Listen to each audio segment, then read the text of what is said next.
বিপদে ধৈর্য ধারণকারীদের জন্য আমাদের প্রিয় নবী মুহাম্মদুর রাসূলুল্লাহ সাল্লাল্লাহু আলাইহি ওয়া আলিহি ওয়াসাল্লাম আমরা একটা হাদিস পাই আল্লাহ নবীর কাছ থেকে।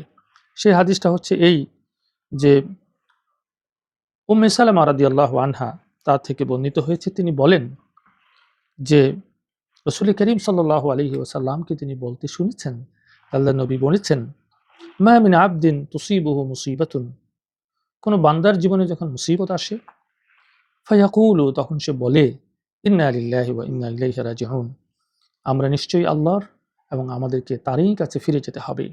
এই কথা যারা বলে এবং দোয়া করে, আল্লাহুম্মা আল্লাহুম্মা আজরিনি ফি মুসিবাতি ওয়া আখলিফ লি খাইরাম মিনহা, হে আল্লাহ, আপনি আমার এই মুসিবতের সময় আপনি আমাকে প্রতিদান দান করুন।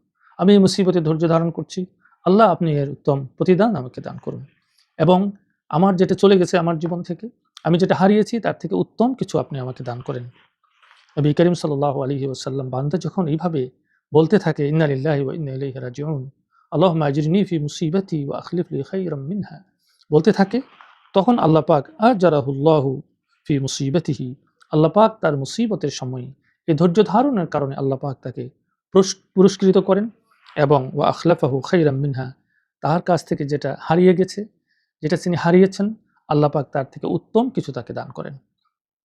উম্মে সালামা রাদিয়াল্লাহু আনহা তিনি বলেছেন যে আমার জীবনে এরকম একটি অনেক বড় মুসিবত এসেছিল, আর সেটি ছিল আমার স্বামী আবু সালামা তিনি যখন শহীদ হন, তিনি যখন মারা যান। মূলত তিনি উহুদের ময়দানে শহীদ হয়েছিলেন। এই আবু সালামাকে উম্মে সালামা রাদিয়াল্লাহু আনহা অনেক বেশি ভালোবাসতেন। তারা দুইজনেই মক্কা শরীফ থেকে হিজরত করে মদিনাতে তিনি আল্লাহ নবী মুহাম্মদ রাসূলুল্লাহ সাল্লাল্লাহু আলাইহি ওয়াসাল্লামের সাথে চলে এসেছিলেন, আল্লাহ নবীর সাথে হিজরত করেছিলেন, এবং তারা তাদের জীবনটাকে ইসলামের জন্য সঁপে দিয়েছিলেন। এই জন্য তিনি তার স্বামীকে অনেক বেশি ভালোবাসতেন। তিনি যখন হিজরতের পরপরই তিনি উহুদের ময়দানে যখন শহীদ হয়ে যান, তখন তার জীবনে অনেক বড় একটি আঘাত আসে, কারণ তিনি তার স্বামীকে অনেক বেশি ভালোবাসতেন। তখন নবী করিম সাল্লাল্লাহু আলাইহি ওয়াসাল্লাম তার এই কঠিন সময়ে তাকে তিনি বলেছিলেন যে তুমি বলবে, ইন্না লিল্লাহি ওয়া ইন্না ইলাইহি রাজিউন, এই যে দোয়াটির কথা আল্লাহ নবী তাকে বলেছিলেন। এবং উম্মে সালামা রাদিয়াল্লাহু তাআলা আনহা বলেন যে আমি এই দোয়াটি পড়েছি, আর আমি ভেবেছি যে আবু সালামার কাছ থেকে আর কে আমার ভালো হতে পারে, তার চেয়ে উত্তম আর কে হতে পারে আমার জীবনে, অর্থাৎ তাকে আমি যত ভালোবাসি এর চেয়ে উত্তম কিছু তো আমার জীবনে আর হওয়ার কথা নয়। কিন্তু আল্লাহ নবীর দোয়ার মধ্যে এটাই ছিল। তিনি বলেন, এভাবে আমি এই মুসিবতের সময় আল্লাহ তাআলার কাছে নিজেকে সমর্পণ করি আর বলতে থাকি, ইন্না লিল্লাহি ওয়া ইন্না ইলাইহি রাজিউন, আল্লাহুম্মা আজরিনি ফি মুসিবাতি ওয়া আখলিফ লি খাইরাম মিনহা। এবং বিস্ময়করভাবে আল্লাহ পাক আমাকে শেষ পর্যন্ত নবী করিম সাল্লাল্লাহু আলাইহি ওয়াসাল্লামকে স্বামী হিসাবে দান করেন।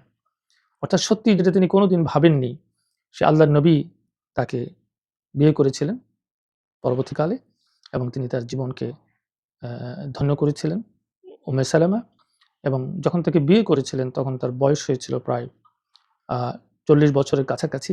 এই সময়ে তিনি তার স্বামী হিসাবে এই পৃথিবীর শ্রেষ্ঠ রাসূল এবং নবী মুহাম্মদ রাসূলুল্লাহ সাল্লাল্লাহু আলাইহি ওয়াসাল্লামকে পেয়েছিলেন, তিনি ধন্য হয়েছিলেন। অতএব মুসিবতের সময়ে, বিপদের সময়ে এভাবে ধৈর্য ধারণ করলে আল্লাহ পাক তাকে অবশ্যই পুরস্কৃত করেন, এবং সেই পুরস্কারটি আল্লাহ পাক চাইলে দুনিয়াতে দিতে পারেন, এবং আল্লাহ পাক কখনো কখনো তাকে এর মাধ্যমে তার এমন একটি বিশাল বিপদকে তিনি দূর করে দেন, সে হয়তো কল্পনাও করতে পারে না। তার কাছ থেকে যেটি হারিয়ে গেছে এর চেয়ে বড় জিনিস হয়তো তার কাছ থেকে চলে যাওয়ার কথা ছিল, কিন্তু আল্লাহ পাক তাকে এর মাধ্যমে আরো অনেক বড় বিপদ থেকে আল্লাহ পাক, আরো অনেক বড় কষ্ট থেকে আল্লাহ পাক তাকে রক্ষা করেছেন। এটা হতে পারে। অথবা আল্লাহ সুবহানাহু ওয়া তাআলা তাকে আল্লাহ তাআলা তার জীবনের সমস্ত পেরেশানি দূর করে দিয়ে তার মনের মধ্যে প্রশান্তি দিয়ে তার মনটাকে ভরে দিতে পারেন আল্লাহ তাআলা। এটা অনেক বড় পাওয়া জিনিস।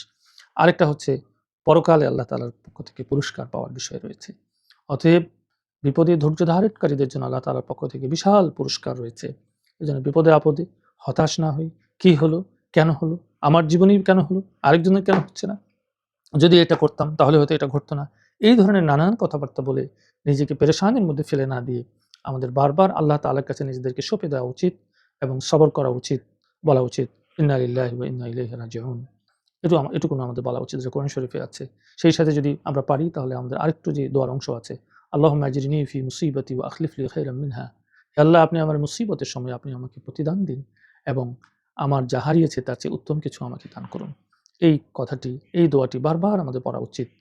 তাহলে এই বিপদটি, এই মুসিবতটি, এই বিপর্যয়টি আমাদের জীবনে প্রকারান্তরে আল্লাহর পক্ষ থেকে রহমতের কারণ হতে পারে এবং আমাদের জীবনে বিশাল, আমাদের জন্য কল্যাণকর হয়ে উঠতে পারে। আল্লাহ পাক আমাদের সহায় হন। আমিন।